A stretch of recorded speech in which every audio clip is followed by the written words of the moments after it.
Join করলে করুক, না করলে নাই। আচ্ছা, আজকে আমরা হচ্ছে কি আপনার নেটওয়ার্কিং করাচ্ছিলাম। নেটওয়ার্কিং এর আপনার লাস্টের ২টা অধ্যায় বাকি ছিল। মনে আছে? জি স্যার, জি স্যার, ৪ নম্বর অধ্যায় পর্যন্ত শেষ হয়েছিল, তাই না? জি স্যার, জি স্যার। আচ্ছা, তাহলে আজকে ৫ আর ৬ শেষ করে আমাদের টোটালি শেষ করে ফেলবো। আজকে মূলত এই ২টাই হচ্ছে গিয়ে থিওরি টাইপের অধ্যায়। জাস্ট জি কয়েকটা স্যার, কোশ্চেন পড়লে পারে আর মানে লেস ইম্পর্টেন্ট বলা যায়, মানে খুব বেশি ইম্পর্টেন্ট না। আহ, জি স্যার। কয়েকটা কোশ্চেন পড়লে পারে এনাফ। তবে একটু আইডিয়া রাখতে হবে। যেমন হচ্ছে গিয়ে আহ, অধ্যায় ৫ যেটা, এটা হচ্ছে গিয়ে বলতেছে যে মৌলিক নিরাপত্তা। এখন মৌলিক নিরাপত্তা বলতে নেটওয়ার্কের নিরাপত্তা বলতে কি কিছু বোঝেন, মানে আইডিয়া আছে কোনো? না স্যার, তেমন কোনো আইডিয়া না স্যার। আচ্ছা, নিরাপত্তা এই টার্মটা আসবে কখন, মানে যখন সিস্টেমটা ঝুঁকিতে পড়বে বা চুরি বা হ্যাকিং এই টাইপের কোনো কিছু একটা যখন আসবে তখনই তো নিরাপত্তা দেওয়া লাগে, তাই না? জি স্যার, যেখানে জি স্যার। যেখানে কোনো মানে দুর্নীতি বলেন বা কোনো খারাপ কিছু নেই, সেখানে তো নিরাপত্তা দেওয়ার তো কোনো দরকার নেই। তো না স্যার। এই ক্ষেত্রে বুঝতেছি যে আমাদের নেটওয়ার্কেও এরকম চুরি বলেন বা খারাপ কোনো কিছু হইতে পারে, এর জন্য নিরাপত্তার কথা বলতেছে। তো নেটওয়ার্কের হচ্ছে গিয়ে ঝুঁকি, দুর্বলতা এবং হুমকি। আচ্ছা, এখন আমরা ওই হ্যাকিং এর সাথে কি পরিচিত? হ্যাকিং এই টার্মটার সাথে? জি স্যার, আচ্ছা স্যার, স্লো স্যার। হ্যাকিং বলতে কি বোঝেন বলেন তো? জি স্যার। হ্যাকিং বলতে কি বোঝেন মূলত? হ্যাকিংটা স্যার হচ্ছে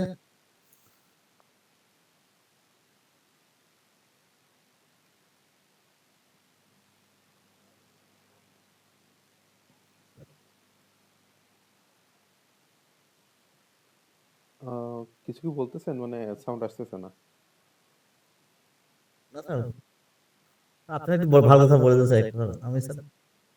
আচ্ছা, হ্যাকিং মূলত হচ্ছে কি আপনার আপনার অনুমতি ছাড়া আপনার সিস্টেমে ঢুকে আপনার প্রয়োজনীয় তথ্য বলেন বা ছবি বলেন বা আদার্স ডকুমেন্ট যখন চুরি হয়ে যায়, ওইটা হচ্ছে কি হ্যাকিং বলে। তো হ্যাকিং আবার জি হচ্ছে স্যার, কি হ্যাকিং যারা করে তাদের হ্যাকার বলে। হ্যাকার হচ্ছে জি কি স্যার, জি স্যার। আপনার দুই টাইপের। সেটা হচ্ছে গিয়ে হোয়াইট হ্যাট হ্যাকার আর হচ্ছে গিয়ে ব্ল্যাক হ্যাট হ্যাকার। তো হোয়াইট হ্যাট হ্যাকার কারা? যারা হচ্ছে গিয়ে আহ, মূলত হচ্ছে ক্ষতির জন্য, অর্থাৎ আপনার ক্ষতির জন্য হ্যাকিং করে না, আপনার জি নিরাপত্তা স্যার, বা উম, আপনার ভালোর জন্য যারা মূলত হ্যাকিং করে। যেমন বলা যায় যে ধরেন আপনার ফেসবুকের অ্যাকাউন্ট হ্যাক হয়ে গেছে, আপনি এখন জি একজনকে স্যার, বললেন যে ভাই আমার অ্যাকাউন্ট হ্যাক হয়ে গেছে, আপনি আমার এটা উদ্ধার করে দেন। তার মানে পরে সে যে কার্যক্রমটা চালাবে, মানে হ্যাকিং করবে কিন্তু আপনার ভালোর জন্য, অর্থাৎ আপনার অ্যাকাউন্টটা ফিরিয়ে দেওয়ার জন্য। আচ্ছা, এটা একটা হইতে পারে। আর একটা হচ্ছে ধরেন আমি একটা সিস্টেম তৈরি করছি অনলাইনে, ধরেন একটা ওয়েবসাইট তৈরি করছি যেটা ডেটাবেজের জি সাথে স্যার, কানেক্টেড থাকবে।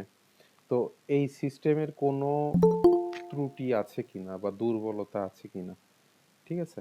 যেমন জি স্যার, আপনার হচ্ছে গিয়ে একটা সিস্টেম আমি তৈরি করলাম, সেই সিস্টেমে হচ্ছে গিয়ে দেখা গেল যে ত্রুটি আছে, যে হ্যাকাররা যে কোনো সময়ই হ্যাক করে নিয়ে নিতে পারে।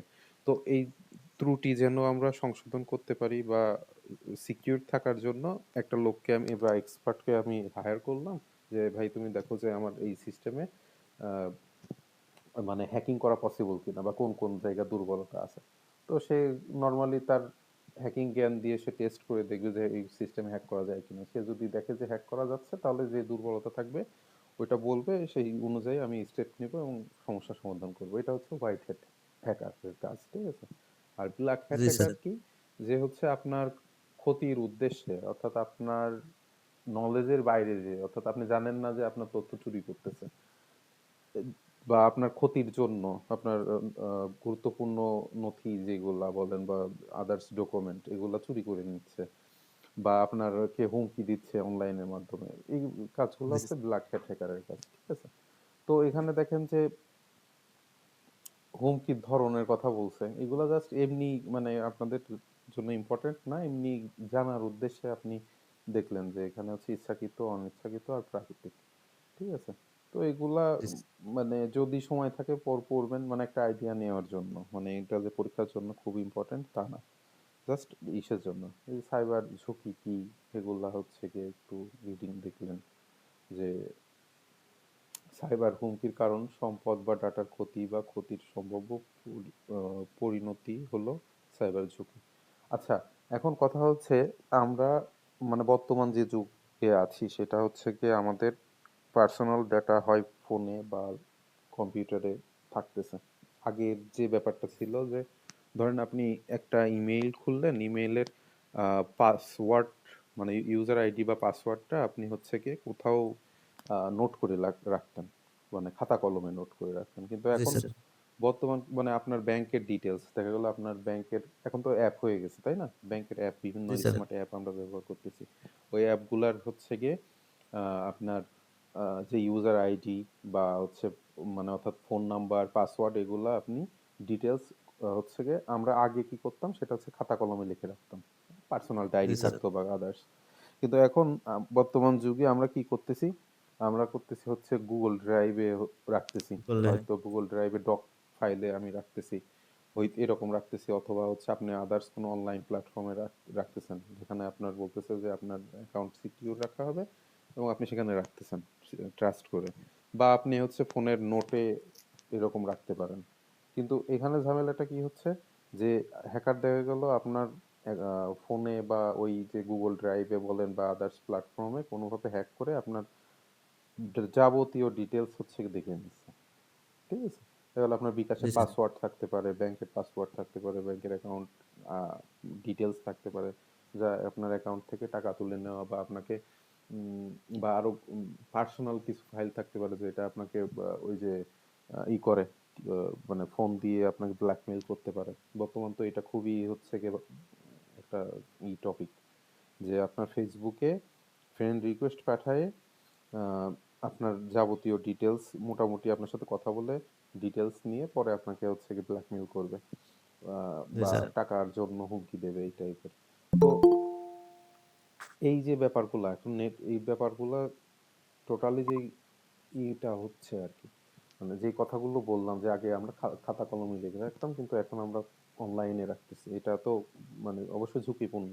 যদি এটা মানে কি বলা যায়, এটা হচ্ছে কি সিকিউর করার জন্য আমাদের মোটামুটি এই অধ্যায়ে আর কি আলোচনা যে কি কি হুমকি আসতে পারে বা কিভাবে হ্যাকিং হতে পারে এর থেকে আর কি বাঁচার উপায় কি। ঠিক আছে? জি তো স্যার। এর মধ্যে হচ্ছে গিয়ে দেখেন কম্পিউটার নেটওয়ার্কে বিভিন্ন ধরনের আক্রমণের কথা বলতে হচ্ছে। একটা হচ্ছে অ্যাডওয়্যার। অ্যাডওয়্যার কি আমরা ওই যে দেখবেন ইমেইলে মাঝে মাঝে হচ্ছে গিয়ে ইমেইলে বলেন বা কোনো একটা ওয়েবসাইটে গেলেন একটা অ্যাড আসে না, সুন্দর করে পপ আপ হয়ে একটা অ্যাড আসে। তো জি দেখা স্যার। গেল যে আপনার মনে হলো যে এই ওই যে অনেক সময় দেখা গেল যে এরকম মেসেজ দেয় আপনি এত একটা আইফোন জিতছেন, যদি পেতে চান তাহলে এখানে ক্লিক করেন, এরকম একটা অ্যাড আসলো, আপনি সুন্দরভাবে ক্লিক করলেন। ক্লিক করার পরে এরপরে আপনার হচ্ছে গিয়ে ও আপনার সিস্টেমে ঢুকে গেল, ঢুকে যাওয়ার পরে আপনার ডিটেলসও আর কি জাস্ট নিয়ে নেওয়া শুরু করলো। ঠিক আছে? তো এই এই টাইপের অ্যাডের মাধ্যমে যে ইগুলো আসে এটা হচ্ছে অ্যাডওয়্যার বলে। আচ্ছা, ভাইরাস। ভাইরাস কি আমরা মোটামুটি জানি। ভাইরাস হচ্ছে গিয়ে কম্পিউটার মানে আমরা যে ডিজিটাল সিস্টেম যেগুলো ব্যবহার করি সেটা হচ্ছে সে মানুষের ভাইরাস, অর্থাৎ মানুষের যে ভাইরাস আক্রমণ করে এবং আমাদের ডিজিটাল ডিভাইসের যে ভাইরাস এটা সম্পূর্ণ আলাদা, এটা তো আমরা জানি তাই না? তো জি স্যার। জি স্যার। ডিজিটাল ডিভাইসের ভাইরাস হচ্ছে গিয়ে এক ধরনের আপনার প্রোগ্রাম, প্রোগ্রাম। প্রোগ্রামাররা একটা প্রোগ্রাম তৈরি করে, ক্ষতিকর প্রোগ্রাম যা আপনার সিস্টেমে কোনোভাবে আহ, দিয়ে পরবর্তীতে আপনার হচ্ছে গিয়ে সিস্টেম তার আন্ডারে চলে যায় আর কি। ঠিক আছে? জি তো স্যার। এটা একটা টার্ম। তারপরে হচ্ছে গিয়ে র্যানসমওয়্যার, সেটা হচ্ছে গিয়ে মাঝে এটা খুবই ভাইরাল একটা ছিল 2000 কত সালে আপনার অ্যারাউন্ড 15 থেকে 18-র মধ্যে। এটা হচ্ছে গিয়ে কম্পিউটারের একটা খুবই মানে ভাইরাল টপিক ছিল র্যানসমওয়্যার। এটা হচ্ছে গিয়ে মাঝে আমরা এরকম শুনলাম যে কোনো একটা হসপিটালের মানে সম্ভবত বাইরের দেশে কোনো একটা হসপিটালের হচ্ছে গিয়ে মেইলে ওরা হচ্ছে প্রথমে আপনার এই এটা হচ্ছে গিয়ে দিছে, পরে ওরা কোনোভাবে মানে কি বলে পারমিশন দিছে বা এগ্রি করছে এরকম কিছু একটা লিংকে ক্লিক করছে, ক্লিক করার পরে আপনার ওদের পুরো সিস্টেমটা হচ্ছে লক করে দিয়েছে। মানে আপনি ওই হসপিটালের কোনো সিস্টেমে আর কেউ কাজ করতে পারতেছে না। পরে এদের কি যে একটা হিউজ অ্যামাউন্টের টাকা চাই, যে এইটা দিলে পরে হচ্ছে সিস্টেমটা আনলক করে দেবে এরকম আর কি। তো এই যে এই টার্মগুলা বিশেষ করে ভাইরাস, র্যানসমওয়্যার, এগুলা জাস্ট এই এক লাইন করে সংজ্ঞা টাইপের বা জিনিসটা কি এটা আমাদের মনে রাখা লাগবে, ঠিক আছে? তারপর হচ্ছে স্যার ব্যাকডোর কি, তারপর কি লগর কি, রুট কি কি, এগুলা একটু জাস্ট রিডিং করে একটা হচ্ছে আইডিয়া নেবেন। আচ্ছা, এরপর একটা টার্ম আসে হচ্ছে ট্রোজান হর্স। ট্রোজান হর্স সম্পর্কে কেউ কি বলতে পারবেন জিনিসটা কি? মানে ট্রোজান হর্স মানে এর ব্যাকগ্রাউন্ডের কাহিনী কি জানেন? মানে এটার নাম ট্রোজান হর্স কি জন্য দিল? আপনার- না স্যার, এমনি জানি যে এটা একটা মারাত্মক ভাইরাস, আচ্ছা, শক্তিশালী ভাইরাস। এটার নাম দেওয়ার মানে ভাইরাসের তো মানে এই নামটা দিছে এর কারণ হচ্ছে আপনার গ্রিক পুরাণ অনুযায়ী, হ্যাঁ, গ্রিক পুরাণের একটা যে ট্রয় নগরী ধ্বংসের ক্ষেত্রে এই ট্রোজান হর্স মানে একটা ভূমিকা রাখছিল। সেটা কি আপনার হচ্ছে গিয়ে ওই ট্রয় নগরীতে গ্রিকরা হচ্ছে গিয়ে একটা কাঠের তৈরি বড় ঘোড়া পাঠাইছিল, ঠিক আছে, গিফট হিসাবে। তো এর এই কাঠের ঘোড়ার মধ্যে হচ্ছে সৈনিক ছিল, অর্থাৎ মানে এই গ্রিক মানে ট্রয় নগরী এতটা সিকিউর ছিল যে বাইরে থেকে আক্রমণ করে এটাকে মানে ধ্বংস করা বা জয় করা সম্ভব না। তো এর জন্য গ্রিকরা কি করছে যে একটা বড় কাঠের একটা ঘোড়া হচ্ছে গিয়ে এই এদের গিফট হিসাবে দিছে। এখন এই কাঠের ঘোড়ার মধ্যে অনেকগুলা সৈনিক পাঠাইছে, যা আর কি ওই জায়গার লোকজনরা বুঝতে পারেনি। পরে রাতের সময় ওই ঘোড়া থেকে মানে ঘোড়ার পেট থেকে আর কি লোকজন বা সৈনিক বের হয়ে পরে ওই ট্রয় নগরীটা আর কি ধ্বংস করে। তো অর্থাৎ আপনি দেখতেছেন এক, কিন্তু ভিতরে অন্য জিনিস আছে আর কি, ঠিক আছে? এই ব্যাপারটা হচ্ছে গিয়ে অর্থাৎ আপনাকে ধরেন একটা ইমেল পাঠাইলো আপনাকে, আপনি দেখতেছেন একটা ইমেল বা একটা ফাইল দেখতেছেন যে এটা একটা পিডিএফ ফাইল হইতে পারে বা একটা লিংক হইতে পারে, কিন্তু দেখা গেল যে আপনি ওইটা জাস্ট ক্লিক করার পরে আপনি মানে ওর ভিতরে রয়েছে আপনার হচ্ছে গিয়ে ক্ষতিকর ভাইরাস, যেটা আপনি ক্লিক করার সাথে সাথে পুরো সিস্টেমটা আর কি হ্যাকারদের আন্ডারে চলে যাবে। তো এই জন্য আর কি এটার নাম হচ্ছে ট্রোজান হর্স রাখছে, কারণ ওই একই টাইপের মানে বৈশিষ্ট্য। ট্রোজান হর্স মানে ঐতিহাসিক যে ট্রোজান হর্স আর এদের যে ভাইরাসের নামকরণ, কারণ এরা মানে একই টাইপের, অর্থাৎ বাইরে দেখতে একরকম ভিতরে আরেকটা জিনিস, ঠিক আছে? তো এই যে ওয়ার্ম, ফিশিং, এই যে এটা দেখেন অনেক সময় চমকপ্রদ অফার দিয়ে ইমেল আসে ব্যক্তিগত ইমেল অ্যাকাউন্টে, তারপরে আপনারা ক্লিক করবেন এবং দেখবেন যে আপনার ইমেল গেছে বা হচ্ছে গিয়ে হ্যাকিং এর শিকার হয়েছেন, এটা হচ্ছে ফিশিং। তো এই টাইপের যে টার্মগুলো আছে এগুলা জাস্ট একটা আইডিয়া নেওয়ার জন্য পড়ে ফেলবেন। এর মধ্যে হচ্ছে এই ওয়ার্ম, তারপরে হচ্ছে ফিশিং, ট্রোজান হর্স, তারপরে কি লগর, তারপরে হচ্ছে কি র্যানসমওয়্যার, তারপরে হচ্ছে ভাইরাস, এগুলো ইম্পর্টেন্ট। আচ্ছা, সাইবার বুলিং কি এটা দেখবেন। এই যে এখানে লেখা আছে, বুলিং বলতে বোঝায় সাধারণত দুইজন ব্যক্তির মধ্যে তর্ক বা কথা কাটাকাটি জের ধরে একজন ব্যক্তিকে সুনির্দিষ্টভাবে সবার সামনে দোষারোপ বা খারাপ ভাষায় আক্রমণ করা। তো এটা সাইবার বুলিং কাকে বলে এটা এখান থেকে একটু আইডিয়া নেবেন। সাইবার প্রোপাগান্ডা কি, তারপরে সাইবার ব্ল্যাকমেইলিং কি,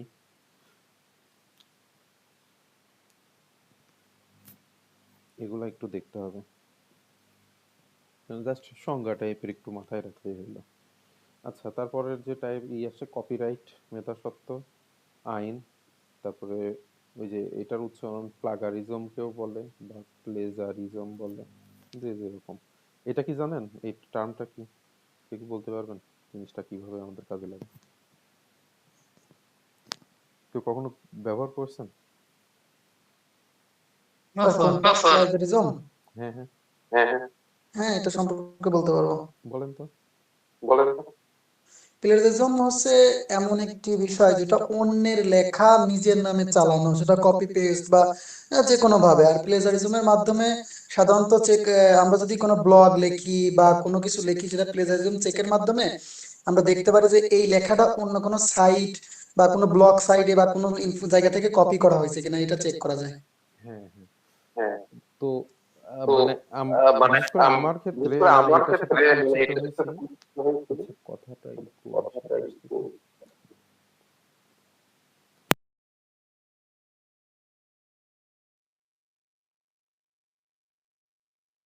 হ্যালো, শুনতে পাচ্ছেন আমার কথা?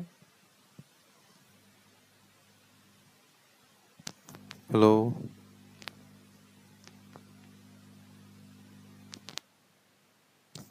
আমার কথা কি কেউ শুনতে পাচ্ছেন? জি, শোনা যাচ্ছে তো। আচ্ছা, আমি ইকো শুনতেছি, অর্থাৎ আমার কথাই আবার ব্যাক আসতেছে। আচ্ছা আচ্ছা। আচ্ছা, তারপরে কন্টিনিউ করি। সেটা হচ্ছে ভার্সিটিতে আমাদের যে হোমওয়ার্ক দিত, আহ, সেই সময় হচ্ছে গিয়ে যারা ডক ফাইলে বা ওয়ার্ডে আপনার হচ্ছে গিয়ে আহ, ই মানে খাতায় মানে টিচাররা হচ্ছে অপশন দিত, আপনি হচ্ছে খাতায় কলমে করতে পারেন, এ4 সাইজের আপনি যে টপিকের দিত সেই টপিকের উপরে আপনি হচ্ছে গিয়ে অ্যাসাইনমেন্ট দিত, আরেকটা অপশন থাকতো যে আপনি ডক ফাইলে দিতে পারেন। তো ডক ফাইলের ক্ষেত্রে রিস্ক কি, যে আপনি যে ওয়েবসাইট সরি স্যার ইকো আসতেছে, মিউট করে দিলে হয়তো বা অল মিউট করে দেন। আমার নিজেরটাই তো ইকো হ্যাঁ, আসছে। এবার ঠিক আছে স্যার। আচ্ছা, এখন শোনা যাচ্ছে?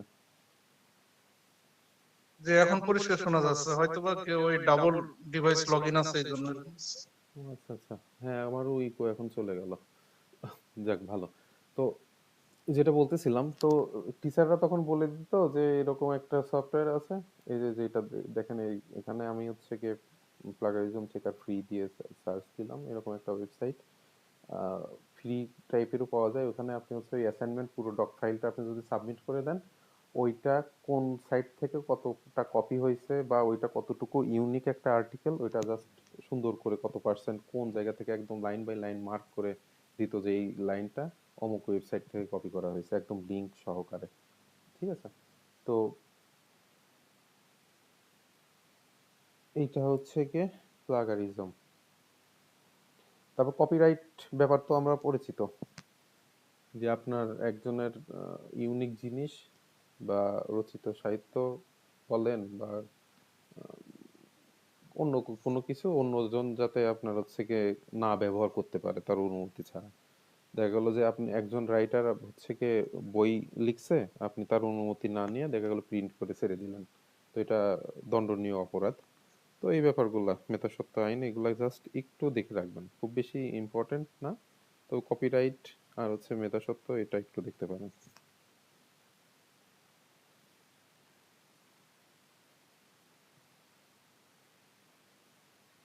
এগুলা দরকার নাই।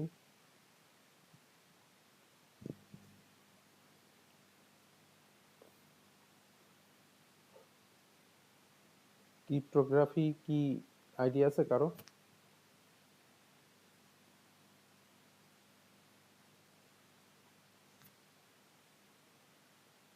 জি স্যার, ক্রিপ্টোগ্রাফি সম্পর্কে আইডিয়া আছে। বলেন তো কি?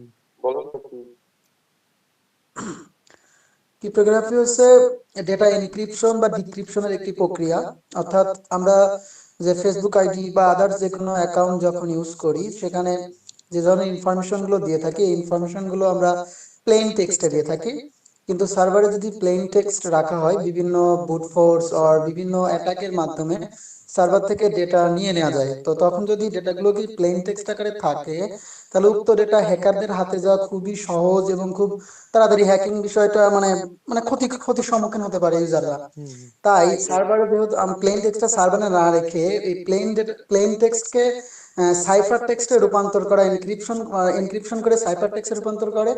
আর আবার এটা সার্ভার থেকে যখন রিকোয়েস্টের মাধ্যমে চেক করা হয় যে লগ ইন করার সময় বিশেষ করে যে পাসওয়ার্ডটা ম্যাচিং আছে কিনা, তখন এই বিষয়গুলো হচ্ছে ইনডিপ সার্ভারের মধ্যে এই কাজটা হয়ে থাকে। সেটা হলো প্লেন সাইফার টেক্সটকে আবার প্লেন টেক্সটে করা, তো হচ্ছে ডিক্রিপশন। আর এই এনক্রিপশন ডিক্রিপশনের টোটাল প্রক্রিয়াটাই হচ্ছে এই গ্রাফি আর কি, এটা ক্রিপ্টোগ্রাফি।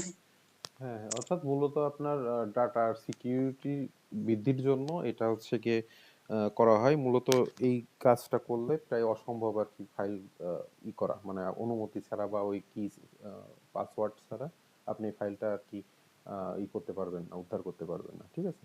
তো ফায়ারওয়াল ফায়ারওয়াল হচ্ছে গিয়ে টার্মটা হচ্ছে মূলত নেটওয়ার্কিং এর ক্ষেত্রে আর কি ব্যবহার হয়। দেখবেন আপনার পিসিতে ফায়ারওয়াল নামে একটা আছে।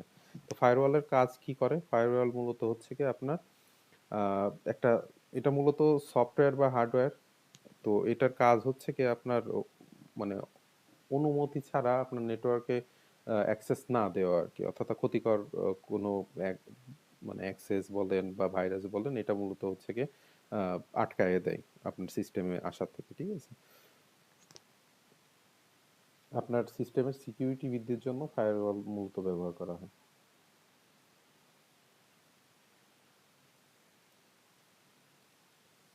আইপি সিকিউরিটি, ভিপিএনটা একটু দেখতে পারেন। ভিপিএন হচ্ছে ভার্চুয়াল প্রাইভেট নেটওয়ার্ক। ভিপিএন কি জন্য ব্যবহার করে জানেন?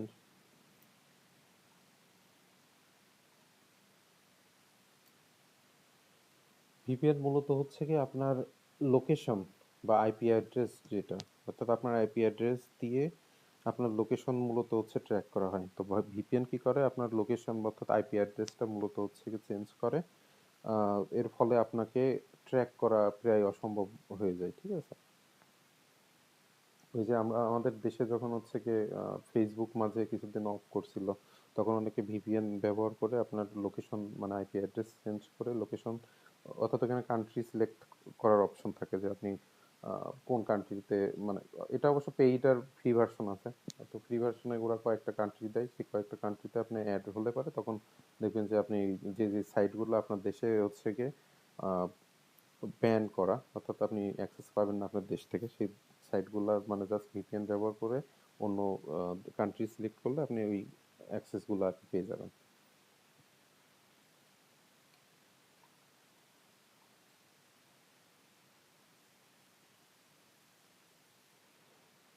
মূলত হচ্ছে কি এই অধ্যায়টা আপনার থিওরি, কয়েকটা সংজ্ঞা এমনিতে পড়বেন, তাতেই হবে।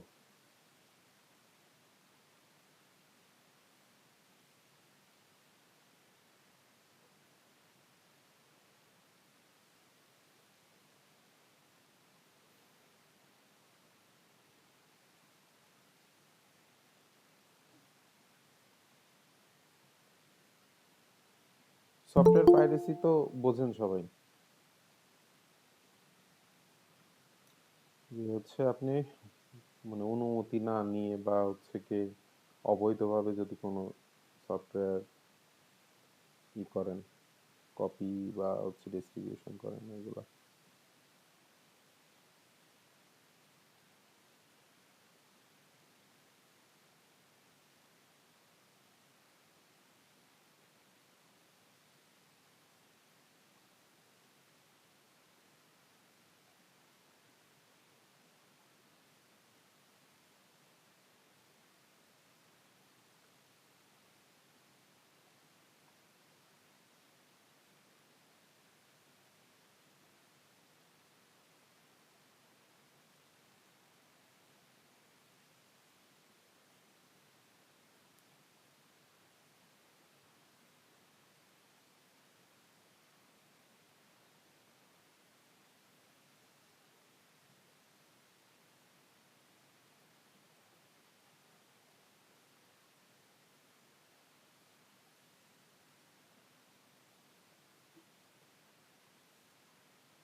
আচ্ছা, আজকে অ্যাটেন্ডেন্স একটু দিয়ে দিই। কে কে আছেন একটু সিরিয়াল ওয়াইজ বলেন তো। আর 14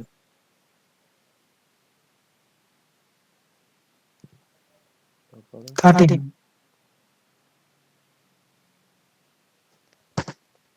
তারপর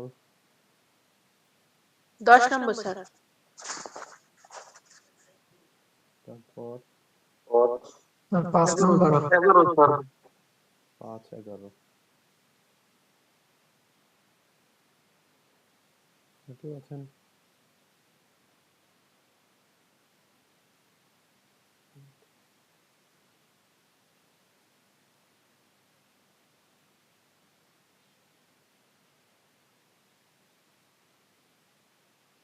আচ্ছা, আপনারা আজকে যারা উপস্থিত আছেন সবাই কি পরীক্ষা দিছিলেন? লাস্ট যে পরীক্ষাটা? জি স্যার। আচ্ছা, একটা ব্যাপার হয়েছে যে আমি ফোন চেঞ্জ করছি, তো আমার আগের ফোনে যে হোয়াটসঅ্যাপ ছিল ওইটা আনইনস্টল করে নতুন ফোনে যখন ইনস্টল করছি তখন আপনাদের ফাইলগুলো আমার কাছ থেকে আর কি হারায় গেছে। ফাইলগুলো নাই। তো আপনারা যারা পরীক্ষা দিছেন এই ফাইলগুলো আমাকে আরেকবার একটু কষ্ট করে সেন্ড করে দিন।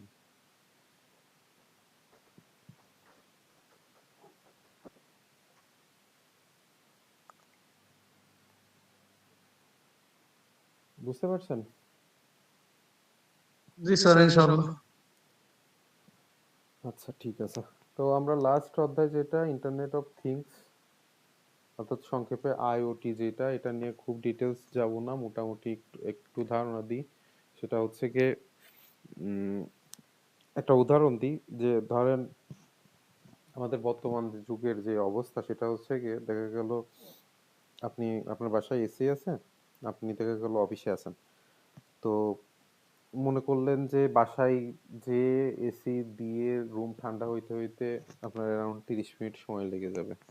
তো সেক্ষেত্রে আপনি কি করবেন সেটা হচ্ছে আপনার এসিটা দেখা গেল ইন্টারনেটে কানেক্ট আছে, আপনার ফোনও ইন্টারনেটের সাথে কানেক্ট আছে। তো আপনি ফোনের মাধ্যমে, অর্থাৎ অবশ্যই ইন্টারনেট কানেকশন থাকতে হবে, তার মাধ্যমে হচ্ছে আপনি দেখা গেল 30 মিনিট, অর্থাৎ আপনি অফিস থেকেই আপনি এসিটা ছেড়ে দিতে পারবেন। তো বাসায় এসে দেখলেন যে রুম অলরেডি ঠান্ডা, এসি চলতেছে। বা এরকম হইতে পারে আপনি বাসায় সিসিটিভি ক্যামেরা লাগাইছেন, আহ, তো ইন্টারনেটের সাথে অবশ্যই যেটা কানেক্টেড সেটা আপনি দূরে বসেও, অর্থাৎ বাইরে আছেন, সেটা ফোনে বলেন বা ডিভাইসে আপনি হচ্ছে দেখতে পাচ্ছেন যে আপনার বাসায় কি হচ্ছে বা কয়জন আছে, কি করতেছে। বা আপনার বাসায় দেখা গেল যে একটা লাইট চলতেছে, ওটা আপনি অফিস থেকে বন্ধ করে দিতে পারেন। তো এই যে টার্মটা সেটা হচ্ছে মূলত হচ্ছে আইওটি বা ইন্টারনেট অফ থিংস। তো এই জিনিসটা মূলত বিভিন্ন সেন্সর বলেন, ইন্টারনেট সংযোগ, ডিজিটাল ডিভাইস, এগুলোর মাধ্যমে হয়। আহ,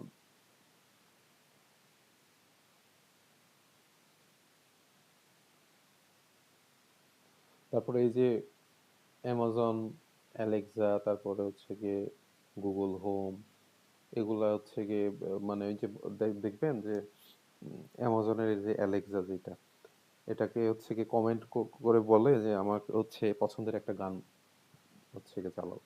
ও দেখবেন যে হচ্ছে আপনার পছন্দের একটা লিস্ট যদি আগে ক্রিয়েট করা থাকে ও হচ্ছে প্লে করে দিচ্ছে।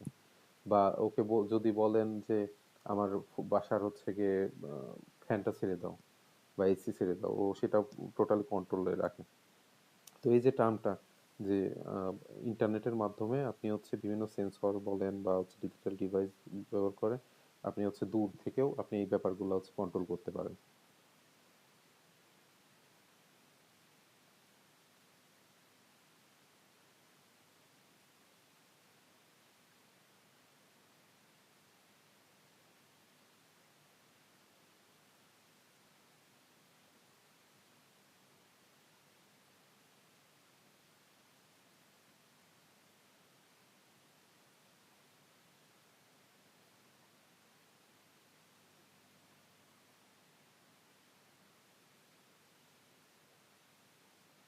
এই যে এই সেন্সর তো মোটামুটি আমরা সবাই চিনি, আইআর সেন্সর বা ইনফ্রারেড সেন্সর বলে। এটা হচ্ছে টিভি রিমোটে মূলত থাকে, বা এখন আমরা দেখি যে বিভিন্ন স্মার্টফোনেও এটা হচ্ছে গিয়ে থাকে। যেমন হচ্ছে শাওমির ফোনে এগুলো আমরা বেশি দেখি যে আপনি ফোনের মাধ্যমে আপনার হচ্ছে এসি বলেন বা টিভি বলেন, এগুলা হচ্ছে গিয়ে বা প্রজেক্টর বলেন, এগুলা মোটামুটি কন্ট্রোল করা যায়। তারপর হচ্ছে স্মোক সেন্সর, যেটা এটা হচ্ছে গিয়ে ওই যে আধুনিক যে কি বলে স্থাপনা, যেগুলা ভবন, বহুতল ভবন, ওইগুলাতে হচ্ছে থাকে, যেগুলা আপনার ধোঁয়ার উপস্থিতি হইলে পরে ওইটা হচ্ছে দেখা গেলো অ্যালার্ম দেয়। অথবা হচ্ছে গিয়ে আবার আরেকটা সেন্সর আছে, ওইটা হচ্ছে কি পানি করে, যে ওখানে হচ্ছে ধোঁয়া গেলে অটোমেটিক পানি পড়া শুরু করে। গ্যাস সেন্সর এরকম আছে, যে গ্যাসের উপস্থিতি ওইটা হচ্ছে কি করতে, মানে আইডেন্টিফাই করে।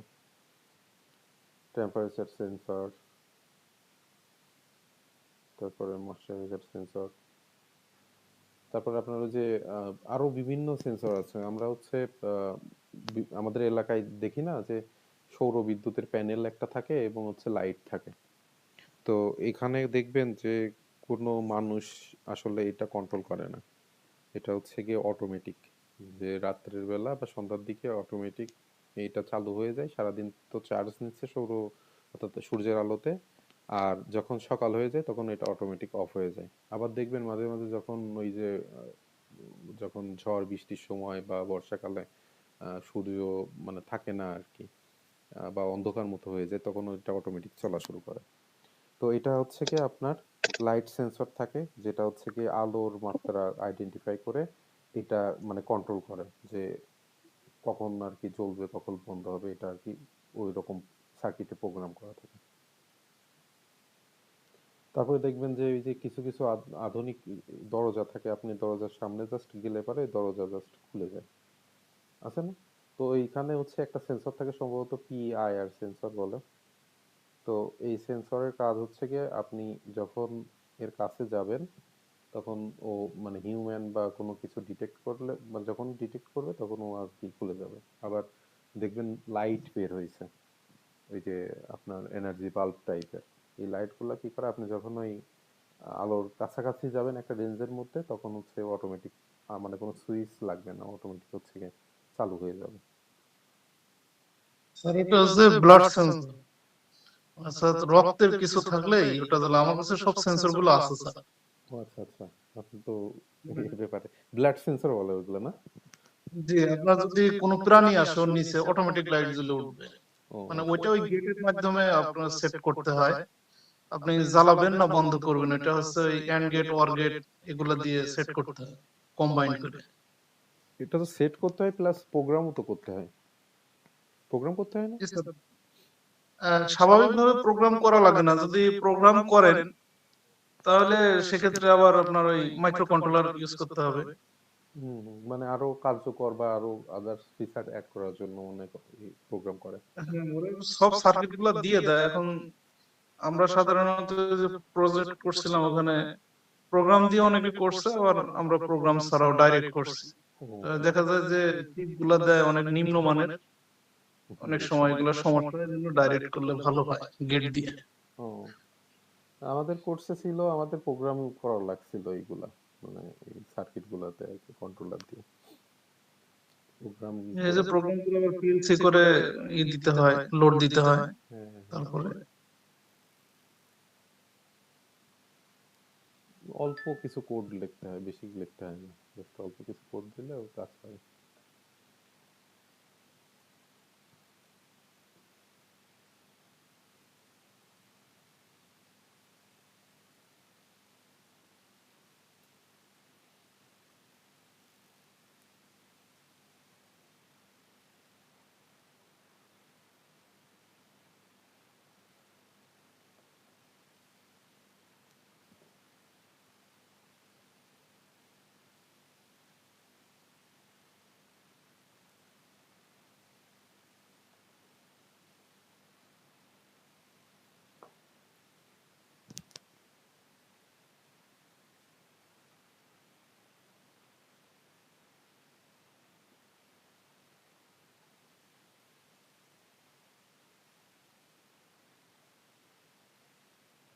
এগুলো জাস্ট এই দুইবার রিডিং পড়ে যতটুকু হয়, মুখস্থ করার তেমন দরকার নেই, যাতে মোটামুটি লিখে আসতে পারেন জিনিসটা কি।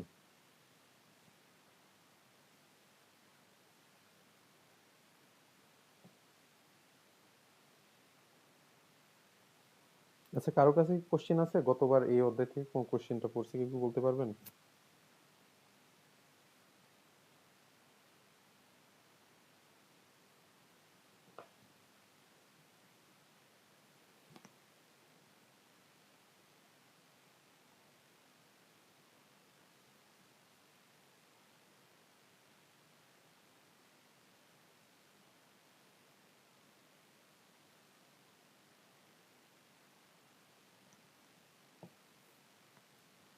তো এই হচ্ছে গিয়ে আমাদের নেটওয়ার্কিং এর টোটাল 6টা অধ্যায় ছিল, আমরা শেষ করলাম আজকে।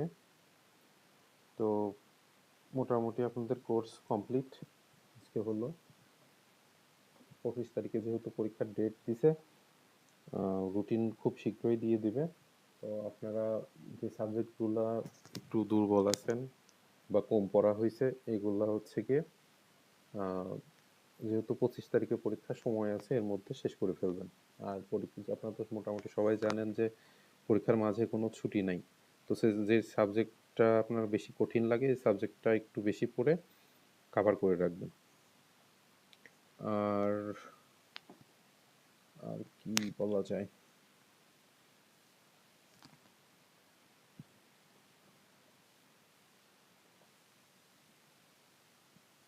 আর হচ্ছে গিয়ে কারোর কোনো প্রবলেম থাকলে সেটা হচ্ছে হোয়াটসঅ্যাপে নক দিতে পারেন, বা যদি কোনো ক্লাসের যদি দরকার হয় তাহলে পরে হচ্ছে গিয়ে অফিসে একটু যোগাযোগ করেন। সে অনুযায়ী হচ্ছে গিয়ে দেখা গেল একটা দুইটা ক্লাস নেওয়ার যদি দরকার হয় সেই অনুযায়ী হচ্ছে নেওয়া হবে। তবে আমার মনে হয় না যে ক্লাস নেওয়ার দরকার আছে। কি বলেন সবাই?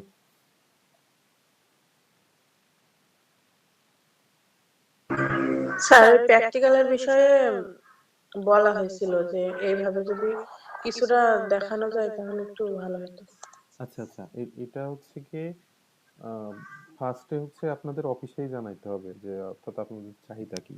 যদি প্র্যাকটিক্যালে হচ্ছে আপনাদের দরকার হয় তাহলে আপনারা এক দুইজন একটু কষ্ট করে ওই যে ফয়সাল ভাই যিনি আছেন বা অফিসের যে নাম্বার দেওয়া আছে ওখানে কল করে আপনারা হচ্ছে আপনাদের অসুবিধার কথাটা বলবেন যে প্র্যাকটিক্যালের আগের বারে এই সমস্যা হয়েছিল, এবার একটা দুইটা ক্লাস নিলে পরে হয়তো বেসিক কোনো কিছু জিনিস দেখাইলে ভালো হতো, তো সেই অনুযায়ী কোনো ব্যবস্থা নেওয়া যায় কিনা।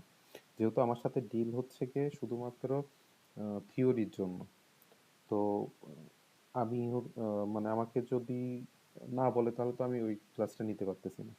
তো সেক্ষেত্রে আপনারা যদি কথা বলেন সেক্ষেত্রে আমাকে যদি ইনস্ট্রাকশন দেয় আমি ক্লাসটা নিতে পারি, বা তাদের যদি আদার্স কোনো টিচার থাকে বা কোনো পরিকল্পনা থাকে সেই অনুযায়ী তারা আর কি ব্যবস্থা নেবে। বুঝতে পারছো? মানে আমার হাতে মোটামুটি এটা নাই, আমার হাতে জাস্ট থিওরি পর্যন্ত ছিল। থিওরির যদি কোনো সমস্যা থাকে আমাকে জানাইতে পারেন। জি স্যার। আচ্ছা ঠিক আছে। আর হচ্ছে গিয়ে যারা লাস্ট পরীক্ষা খাতা জমা দিছিলেন, এটা মানে আরেকবার বলি, সেটা হচ্ছে গিয়ে আমাকে একটু কষ্ট করে হোয়াটসঅ্যাপে বলেন বা ইমেইলে বলেন, আমাকে একটু পাঠিয়ে দিবেন। ফাইলগুলো আমার ফোনে আসলে আর কি আমি হারাই ফেলছি, ডিভাইস চেঞ্জ করার জন্য ব্যাকআপ ছিল না, এই জন্য ফাইলগুলো আর কি হারাই গেছে বা ডিলিট হয়ে গেছে। আপনারা কষ্ট করে আরেকবার এই ফাইলগুলো একটু সেন্ড করে দিন। আর এর মাঝে যদি কোনো সমস্যা হয় টুকিটাকি তাহলে পরে বা হোয়াটসঅ্যাপে আমাকে পার্সোনালি নক দিন, আমি চেষ্টা করবো আপনাদের সমস্যা সমাধানের জন্য। তো সবার জন্য শুভকামনা, সবাই ভালো করে পড়াশোনা করবেন এবং 25 তারিখ থেকে যে পরীক্ষা শুরু হবে অর্থাৎ আপনাদের সেমিস্টার ফাইনাল পরীক্ষা, আহ, এই পরীক্ষার পরেই তো মোটামুটি আপনাদের কোর্স শেষ। আহ, আপনাদের 1 বছর মেয়াদী যে কোর্স সেটা হচ্ছে শেষ হবে, সার্টিফিকেট একটা ইনশাল্লাহ হাতে পাবেন। তো সবাই ভালো করে মানে পড়াশোনা করেন এই কয়দিন এবং হচ্ছে ভালো করে পরীক্ষা দেন যেন ভালো রেজাল্ট হয়। আর সবার জন্য শুভকামনা, ভালো থাকবেন সবাই এবং আমার জন্য দোয়া করবেন। আসসালাম স্যার। ওয়ালাইকুম আসসালাম। সবাই ভালো থাকেন তাহলে। আল্লাহ হাফিজ। আল্লাহ হাফেজ স্যার।